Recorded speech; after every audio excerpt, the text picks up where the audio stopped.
बागी तेवर दिखाने वाले जजपा के विधायक रामकुमार गौतम के बयानों में एक बार दुष्यंत के प्रति नाराजगी दिखी। उन्होंने कहा कि जब ओम प्रकाश उचाना और नरवाना से चुनाव लड़ते थे तो वो अपने गृह क्षेत्र सिरसा और फतेहाबाद में जीत हासिल करते थे। उसके बाद वो हिसार में और फिर जींद के जिले में चुनाव जीतते थे।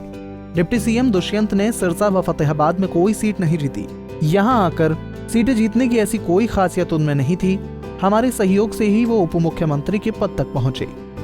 अरे तो और कौन ले गया? दादा पोतन को बात हुई। मैं उसकी बात कहने उसके तारीफ करने मैंने क्या कसर छोड़ी है?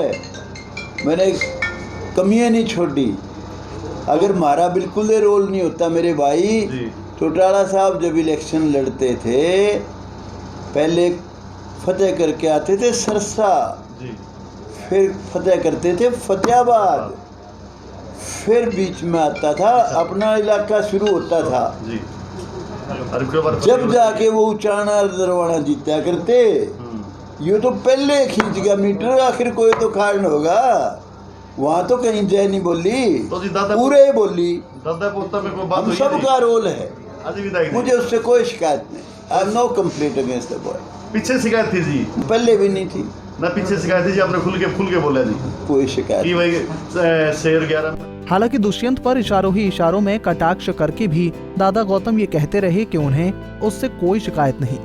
इतना ही नहीं, उन्होंने बड़ौदा उपचुनाव पर बोलते हुए कहा कि बड़ौदा में कांग्रेस बहुत मजबूत है, इसलिए बीजेपी को उपचुनाव में टिकट किसी सही कैंडिडेट को देती है तो चुनाव जीत सकती है।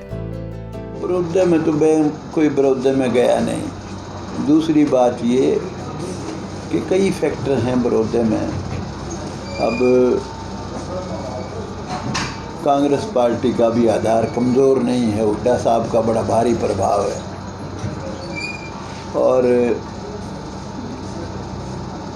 बीजेपी का सबसे बड़ी बात है कि वहाँ से टिकट किसको मिलेगा,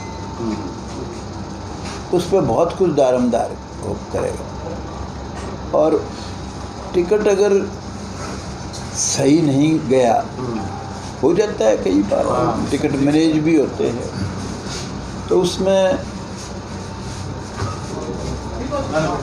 फिर ऐसे फैक्टर काम करेंगे जो आम आदमी को आज ज्ञान नहीं। बहरहाल मंत्री पद नहीं मिलने से खार खाए बैठे विधायक रामकुमार गौतम के तेवर इस बार थोड़े नर्म दिखाई दिए, क्योंकि इस बार वो खुलकर बोलने से बचे रहे। इससे कहीं न कहीं ये संकेत जा रहा है कि जजपा में चल रहे युद्ध पर अब धीरे धीरे विराम लग रहा है। नारनौल से हरकेश जांगड़ा, पंजाब केसरी टीवी।